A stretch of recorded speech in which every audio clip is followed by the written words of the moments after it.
The debate में आपका स्वागत है। कल्पना कीजिए कि जिस आध्यात्मिक नक्शे को आपका परिवार या आपके पूर्वज सदियों से पढ़ते आ रहे हैं, उसी के आधार पर आप अपना पूरा जीवन जी रहे हैं। हाँ बिल्कुल।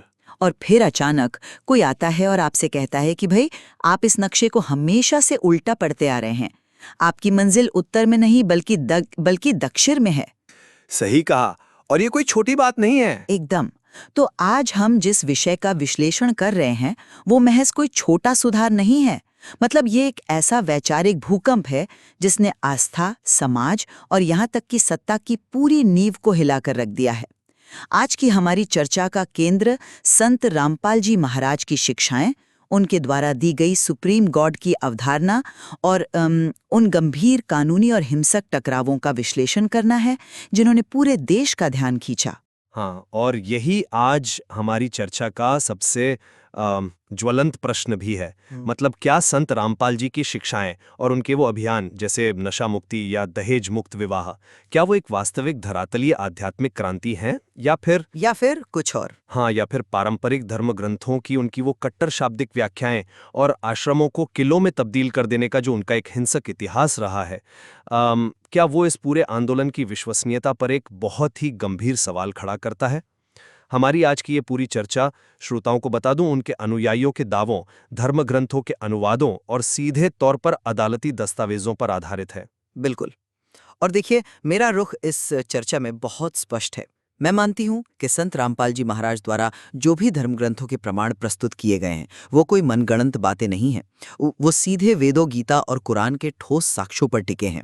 और सबसे बड़ी बात, उनका आंदोलन जमीन पर काम कर रहा है। जमीन पर काम? हाँ, मतलब जहाँ कानून पूरी तरह विफल रहा, वहाँ उनकी शिक्षाओं ने रातों रात लोगों को नशा मुक्त किया है, दहेज जैसी कुप्रथा को जड़ से उखाड़ दिया है।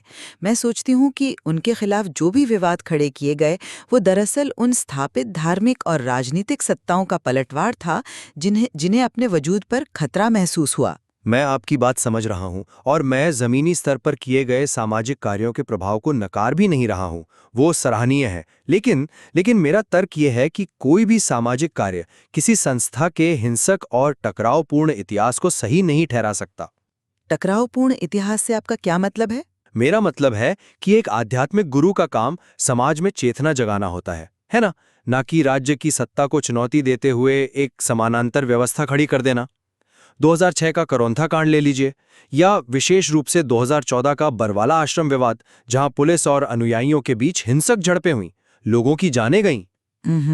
एक सेकंड, मैं बस ये कहना चाहता हूं कि जब अंधभक्ति और कट्टरपन एक साथ मिलते हैं तो उसके परिणाम कितने भयानक हो सकते हैं, ये उसका सीधा उदाहरण है। देखिए, हिंसक झड़पों की जिम्मेदारी किस पर है और अदालतों ने क्या कहा है, इस पर तो हम आगे विस्तार से बात करेंगे ही। लेकिन पहले हमें इस आंदोलन की नींव को समझना होगा, क्योंकि सारा विवाद उसी नींव से ही शुरू होता है। ठीक है, बताइए।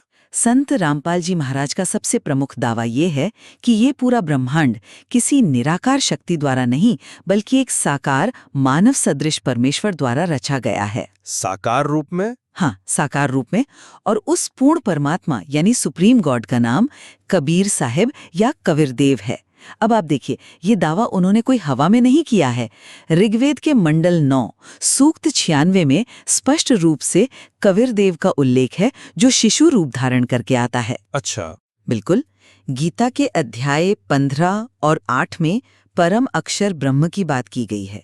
यहाँ तक कि कुरान की सूरत फुरकानी में भी 25 की 52 से 59 आयत में कबीरन शब्द का जिक्र है। मतलब उन्होंने धर्म ग्रंथों को पढ़ने के लिए एक नई डिकोडिंग की है, या कह लें कि दुनिया को एक नया साइफर दिया है। पर यहीं पर तो पूरा विरोधाभास है। आप इसे एक प्राचीन कोड को डिकोड करना कह रही हैं, लेकिन भाषा विज्ञान और पारंपरिक विद्वान इसे एक बहुत ही रैडिकल या कट्टर शाब्दिक छलांग मानते हैं। वो कैसे? शब्द तो ग्रंथों में वही है। शब्द हैं, लेकिन उनका अर्थ क्या है? वैदिक संस्कृत में कवि शब्द का अर्थ सदियों से एक बुद्धिमान व्यक्ति या एक दृष्टा के रूप में किया जाता रहा है। यह एक विशेषण है। अब संत रामपाल जी की व्याख्या क्या करती है? वो इस विशेषण को सीधे तौर पर एक प्रॉपर नाउन, मतलब एक नामवाचक संज्ञा में बदल देती है। लेकिन अगर संदर्भ वही हो तो? नहीं, सुनिए, ये वैसा ही है जैसे अंग्रेजी के वाक्य he is a great Smith, मतलब वह एक महान लोहार है। इसका अनुवाद कोई ये कहकर दे कि उसका नाम ग्रेट स्मिथ है। जब आप इस तरह की एक तरफा व्याख्या करते हैं और कहते हैं कि ब्रह्मा, विष्णु और शिव नश्वर हैं, तो आप केवल एक अलग नजरिया पेश नहीं कर रहे हैं। तो मैं क्या कर रही हूँ? मेरा मतलब है, ये आंदोलन भारत के बहुसंख्यक समाज की सबसे गहरी आस्थाओं के पूरे वास्तुशिल्प को ही ध्वस्त कर रहा है, जानबूझकर टकराव पैदा कर रहा है। लेकिन अगर वो वास्तुशिल्प ही गलत अनुवादों पर खड़ा हो, तो क्या हमें सत्य को छुपाए रखना चाहिए? आप गीता के अध्याय 15 की बात कीजिए। हाँ, उल्टे लटके हुए पेड़ वाला श्लोक। बिल्कुल। गीता में जिस उल्टे लटकते हुए संसार रूपी वृक्ष का वर्णन है, वो स्पष्ट रूप से कहता है कि एक तत्वदर्शी संत ही उस वृक्ष के हर हिस्से, जड़, तना, शाखाओं को सही सही समझा सकता है। संत रामपाल जी स्पष्ट करते हैं कि जड़ परम अक्षर ब्रह्म है और ब्रह्मा, विष्णु, महेश केवल इसकी शाखाएं हैं। ओह, पर ये उनकी अपनी व्याख्या है। नहीं, ये कोई मनमानी व्याख्या नहीं है। वे अपने अनुयायियों के हाथों में सीधे ग्रंथ पकड़ाते हैं और कहते हैं कि खुद पढ़ो। जब एक साधारण इंसान खुद अपनी आंखों से देखता है कि सदियों से जो श्लोक उसे सुनाए जा रहे थे, उनका वास्तविक अर्थ तो कुछ और ही है, तो एक गहरा मानसिक परिवर्तन होता है और इसी वैचारिक परिवर्तन का सीधा असर समाज पर पड़ता है। चलिए, आप जिस असर की बात कर रही हैं, जरा उसकी प्रक्रिया को गहराई से देखते हैं। बिल्कुल। देखिए, आज उनके लाखों अनुयायी हैं और ये लोग कोई साधारण सुधार नहीं कर रहे हैं समाज में। वे पूरी तरह से नशा मुक्त हैं। शराब तो छोड़िए, वे चाय तक नहीं पीते। हाँ, ये बात तो माननी पड़ेगी। और सबसे क्रांतिकारी कदम है रमैनी, मतलब हमारे देश में दहेज के कारण हर साल हजारों बेटियां जलाई जाती हैं, है ना? कानून कुछ नहीं कर पाता, लेकिन संत रामपाल जी के अनुयायी महज 15 मिनट में शादियां करते हैं। कोई बैंड बाजा नहीं, कोई पंडित नहीं, कोई वैदिक कर्मकांड नहीं। सिर्फ 15 मिनट में? हाँ, बस कुछ विशिष्ट वाणियों का पाठ होता है जिसे रमैनी कहते हैं, और शादी संपन्न, बिना 1 रुपए के लेन देन के। इसके अलावा अन्नपूर्णा मुहिम के तहत उनके आश्रमों में विशाल भंडारे और रक्तदान शिविर चलते हैं। ये सिर्फ कोई धर्म नहीं है, ये एक बहुत ही प्रभावी, मतलब एक सोशियोलॉजिकल इंटरवेंशन है। मुझे इस रेमैनी के कॉन्सेप्ट पर ही बात करनी है, क्योंकि ये हमें इस आंदोलन की सबसे जटिल परत तक ले जाता है। जटिल कैसे? दहेज न लेना जटिल है क्या? नहीं, दहेज मुक्त विवाह एक शानदार और बेहद जरूरी कदम है, पर क्या आपने कभी सोचा है कि ये काम कैसे कर रहा है? मतलब भारत जैसी गहरी जोड़ों वाली पितृसत्तात्मक समाज में एक पिता अपनी बेटी की शादी बिना दिखावे के कैसे कर लेता है? वो समाज के इतने बड़े दबाव को कैसे दरकिनार करता है? गुरु के ज्ञान से। हाँ, लेकिन इसका असली उत्तर है गुरु के प्रति पूर्ण और बिना शर्त समर्पण। अनुयायियों के दिमाग में ये बात गहराई से बिठा दी गई है कि रामपाल जी ही पृथ्वी पर उस सुप्रीम गॉड के एकमात्र प्रतिनिधि हैं, बल्कि साक्षात अवतार हैं। तो इसमें गलत क्या है अगर वे अच्छा काम कर रहे हैं? क्योंकि ये कोई साधारण श्रद्धा नहीं है, ये निरपेक्ष और पूर्ण समर्पण का मनोविज्ञान है। और यहीं पर एक बहुत बड़ा सोशियोलॉजिकल ट्रेड ऑफ होता है। एक सेकंड, आप इसे ट्रेड ऑफ या विनिमय क्यों कह रहे हैं?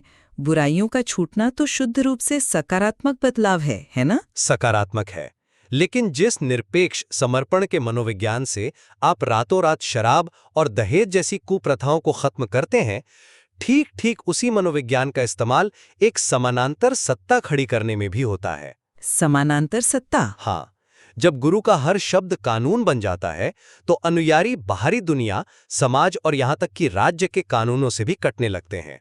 2006 का करौंथा कांड इसका सबसे बड़ा उदाहरण है। करौंथा कांड तो... 1 मिनट, मुझे पूरा करने दीजिए। संत रामपाल जी ने आर्य समाज के संस्थापक महर्षि दयानंद सरस्वती द्वारा लिखित सत्यार्थ प्रकाश का केवल खंडन ही नहीं किया, बल्कि उसकी बहुत ही आक्रामक आलोचना की। उन्होंने सिर्फ शास्त्रार्थ किया था। और सत्यार्थ प्रकाश आर्य समाज का मूल ग्रंथ है। जब आप इस तरह का सीधा हमला करते हैं, तो आप कोई दार्शनिक बहस नहीं कर रहे होते, आप एक संस्थागत युद्ध छेड़ रहे होते हैं। संस्थागत युद्ध संत रामपाल जी ने नहीं छेड़ा था। ये समझना बहुत जरूरी है कि जब रमैनी जैसी प्रथाओं के कारण पारंपरिक पुजारियों और वैदिक कर्मकांडों की जरूरत खत्म होने लगी, तो एक पूरी धार्मिक अर्थव्यवस्था पर चोट पहुंची। अच्छा, तो आप इसे इकोनॉमी से जोड़ रही हैं? बिल्कुल। सत्यार्थ प्रकाश में मौजूद अंतर्विरोहों को उन्होंने तर्कों के आधार पर मंच से उजागर किया था। पलटवार में आर्य समाज और स्थानीय पुजारियों ने हिंसक रास्ता अपनाया। उनका प्रभाव और उनकी आमदनी दोनों कम हो रहे थे।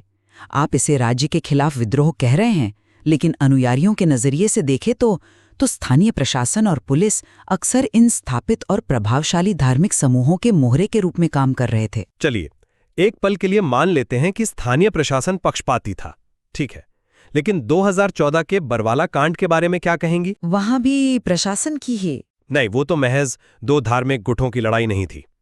अदालत ने गैर जमानती वारंट जारी किए थे। देश की न्यायपालिका उन्हें बुला रही थी। एक आध्यात्मिक नेता जो समाज सुधार की इतनी बड़ी बड़ी बातें करता है, उसका दायित्व क्या है? उनका स्वास्थ्य ठीक नहीं था और क्या उसका दायित्व ये नहीं है कि वो कानून के सामने पेश हो? इसके बजाय हमने देखा कि पूरे बरवाला आश्रम को एक अभेद्य किले में तब्दील कर दिया गया। हजारों अनुयायियों, जिनमें महिलाएं और छोटे बच्चे शामिल थे, उनका एक मानव ढाल के रूप में इस्तेमाल हुआ। ये मानव ढाल शब्द? राज्य के पास शांति और व्यवस्था बनाए रखने की जिम्मेदारी होती है। जब आप पुलिस को अंदर घुसने से रोकने के लिए हथियारबंद बैरिकेडिंग करते हैं, तो आप एक हिंसक टकराव को निमंत्रण दे रहे हैं। और उस टकराव का नतीजा क्या निकला? निर्दोष लोगों की जान गई। देखिए, आप इसे मानव ढाल कह रहे हैं, जो कि पूरी तरह से मुख्यधारा के गढ़ा हुआ शब्द है। अनुयायियों के लिए वो कोई ढाल नहीं थी। तो क्या था? कि अंतिम कोशिश थी। जब प्रशासन ने, आप सोचिए, नवंबर की कड़कड़ाती ठंड में आश्रम की बिजली और पानी की आपूर्ति पूरी तरह से काट दी, भोजन अंदर जाने से रोक दिया, तो क्या ये राज्य द्वारा अपने ही नागरिकों पर किया गया अत्याचार नहीं था? पर प्रशासन को उन्हें बाहर तो निकालना था ना। पर अंदर मौजूद लोग कोई चरमपंथी नहीं थे। वे साधारण परिवार थे जो सत्संग सुनने आए थे। पुलिस ने शांतिपूर्ण तरीके से बैठे निहत्थे श्रद्धालुओं पर लाठीचार्ज किया और सबसे खौफनाक बात, एक्सपायर्ड आंसू गैस के गोले दागे गए, समय सीमा पार कर चुके गोले। मैं मानता हूं कि प्रशासन की कार्यप्रणाली पर सवाल उठाए जा सकते हैं, लेकिन हम अदालत के फैसलों और कानूनी दस्तावेजों को तो नजरअंदाज नहीं कर सकते ना। अदालती फैसलों की ही बात कर लेते हैं फिर। हिसार के सत्र न्यायालय ने संत रामपाल जी को धारा 302 यानी हत्या, 343 यानी गलत तरीके से बंधक बनाना और 120 बी आपराधिक साजिश के तहत स्पष्ट रूप से दोषी करार दिया और आजीवन कारावास की सजा सुनाई। हाँ, पर उन पर देशद्रोह के भी मामले दर्ज हुए। हम यहाँ महज किसी ट्रैफिक नियम तोड़ने की बात नहीं कर रहे हैं, हम हत्या और आपराधिक साजिश की बात कर रहे हैं। जिस व्यक्ति को आप पूर्ण परमात्मा का प्रतिनिधि बता रही हैं, जब उस पर एक लोकतांत्रिक देश की अदालत में ऐसे संगीन अपराध सिद्ध होते हैं, तो उसकी पूरी आध्यात्मिक विश्वसनीयता पर एक गहरा प्रश्न चिन्ह लग जाता है। ठीक है, अगर हम अदालत के कागजात की ही बात कर रहे हैं, तो हमें तस्वीर का दूसरा और सबसे ताज़ा हिस्सा भी देखना होगा। ताज़ा हिस्सा? जी, कानूनी वास्तविकता केवल सत्र न्यायालय पर जाकर खत्म नहीं हो जाती। हाल ही में पंजाब और हरियाणा उच्च न्यायालय के जस्टिस गुरविंदर सिंह गिल और दीपेंद्र सिंह नलवा की पीठ ने FIR 429 और 430 में उनकी सजा को निलंबित कर दिया है। हाँ, सजा निलंबित हुई है, पर और ये सजा निलंबन कोई मामूली बेल या तकनीकी छूट नहीं है। इसके पीछे का आधार आपको झकझोर देगा। देखिए, सजा का निलंबन अंतिम दोष मुक्ति नहीं होता है, मतलब एक्विटल नहीं हुआ है। अभी अपील अभी भी लंबित है। न्यायपालिका कई बार उम्र और बीमारी के आधार पर सजा निलंबित करती है। ये निलंबन सिर्फ उम्र के आधार पर नहीं हुआ है। बचाव पक्ष ने हाईकोर्ट में जो मेडिकल साक्ष्य रखे, उन्होंने अभियोजन पक्ष की, मतलब पुलिस की, पूरी कहानी को ही पलट कर रख दिया। क्या थे वो साक्ष्य? पुलिस और प्रशासन का दावा था कि आश्रम के अंदर अनुयायियों को बंधक बनाकर रखा गया और उनकी हत्या की गई। लेकिन पोस्टमार्टम और मेडिकल रिपोर्ट्स ने यह साबित किया कि जिन 6 श्रद्धालुओं की मौत हुई, जिनमें एक नवजात शिशु भी शामिल था, उन पर किसी हथियार या चोट का कोई निशान नहीं था। उनकी मौत हत्या से नहीं हुई थी। तो फिर मौत का कारण क्या था? अदालत में क्या साबित हुआ? मौत का कारण था पुलिस द्वारा दागे गए आंसू गैस के गोलों से हुआ दम घुटना, निमोनिया और प्रशासन द्वारा पैदा की गई अफरा तफरी के कारण मची भगदड़। और इससे भी बड़ी बात सुनिए, जो शायद किसी भी क्रिमिनल केस में दुर्लभ है। मृतकों के अपने ही परिवार वालों ने अभियोजन पक्ष का साथ छोड़ दिया। मतलब? जिन महिलाओं या बच्चों की जान गई, उनके पतियों और पिताओं ने अदालत में गवाही दी कि कि उनके प्रियजनों को आश्रम में बंधक नहीं बनाया गया था। उन्होंने खुद पुलिस की कार्रवाई को मौतों का जिम्मेदार ठहराया। ये तो जरा सोचिए, एक राज्य की पुलिस पहले पानी और बिजली काटती है, फिर एक्सपायर्ड आंसू गैस दागकर भगदड़ मचाती है, और फिर उसी भगदड़ में मारे गए लोगों की हत्या का आरोप उस सुधारक पर लगा देती है जो उनकी सत्ता को चुनौती दे रहा था। ये एक स्थापित व्यवस्था द्वारा एक क्रांतिकारी आवाज को कुचलने का क्लासिक उदाहरण है। खैर, हाईकोर्ट की ये निष्कर्ष वाकई महत्वपूर्ण है, और अगर मेडिकल रिपोर्ट हत्या की पुष्टि नहीं करती है तो ये कानूनी प्रक्रिया का हिस्सा है कि सजा निलंबित की जाए। मैं इसका पूरा सम्मान करता हूँ। लेकिन क्या? लेकिन अगर हम अदालत के कागजात के पार जाएं, तो यहाँ एक बहुत बड़ा नैतिक और नेतृत्व का प्रश्न खड़ा होता है। मौतें चाहे दम घुटने से हुई हों या भगदड़ से, उस पूरी स्थिति का निर्माण किसने किया? प्रशासन ने। नहीं, अगर 2014 में ही कानून का सम्मान करते हुए अदालत में पेशी दे दी गई होती, तो क्या पुलिस को आंसू गैस दागने की नौबत आती? क्या वो नवजात शिशु भगदड़ का शिकार होता? एक आध्यात्मिक गुरु की पहली जिम्मेदारी अपने अनुयायियों के जीवन की रक्षा करना है, न कि उन्हें अपनी सत्ता की लड़ाई में मोहरा बनने देना। वो मोहरे नहीं थे, वो अपनी मर्जी से वहां थे। आप राज्य को दोष दे रही हैं, लेकिन जो संस्थागत जिद राज्य की सत्ता से टकरा रही थी, वो भी इन मौतों के लिए उतनी ही जिम्मेदार है। मेरा मानना है कि एक स्वस्थ और सच्चा आध्यात्मिक आंदोलन समाज और कानून के साथ सह अस्तित्व मतलब कोएग्जिस्टेंस स्थापित करता है। वो हमेशा युद्ध की मुद्रा में नहीं रहता। सह अस्तित्व की बात सुनने में बहुत अच्छी लगती है, लेकिन इतिहास गवाह है कि जब भी किसी व्यक्ति ने सदियों पुरानी अज्ञानता पर प्रहार किया है, तो स्थापित एकाधिकार ने उसे शांति से जीने नहीं दिया। तो क्या हर बार कानून तोड़ा जाएगा? बात कानून तोड़ने की नहीं है। संत रामपाल जी ने स्पष्ट किया कि गीता ज्ञानदाता खुद अध्याय 7 श्लोक 18 में अपनी पूजा को अनुत्तम यानी खराब बता रहा है और किसी अन्य पूर्ण परमात्मा की शरण में जाने को कह रहा है। जब यह ज्ञान आम लोगों तक पहुंचा, तो उन पुजारियों और मठाधीशों की दुकानें बंद होने लगीं, जो सदियों से भय और कर्म कांडों के नाम पर समाज को लूट रहे थे। इसलिए ये महज एक कानूनी लड़ाई नहीं थी, ये एक दार्शनिक युद्ध था, जिसे दबाने के लिए सत्ता और कट्टरपंथियों ने हाथ मिला लिया था। और इस सब के बावजूद आज उनके आश्रमों का विस्तार हो रहा है। देश और विदेश में 500 से अधिक नाम दीक्षा केंद्र चल रहे हैं।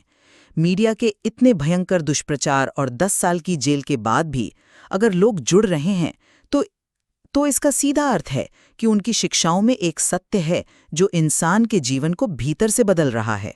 इस बात से मैं इनकार नहीं कर सकता कि उनके संदेश में विशेष रूप से समाज के हाशिए पर खड़े लोगों के लिए एक बहुत ही शक्तिशाली अपील है। बिल्कुल है। हाँ, क्योंकि जब पारंपरिक धर्म एक गरीब व्यक्ति को केवल महंगे कर्मकांड और जातिगत भेदभाव देता है और ये नया आंदोलन उसे बराबरी, इज्जत और बिना कर्ज के बेटी की शादी करने का रास्ता देता है, तो लोग जुड़ेंगे ही।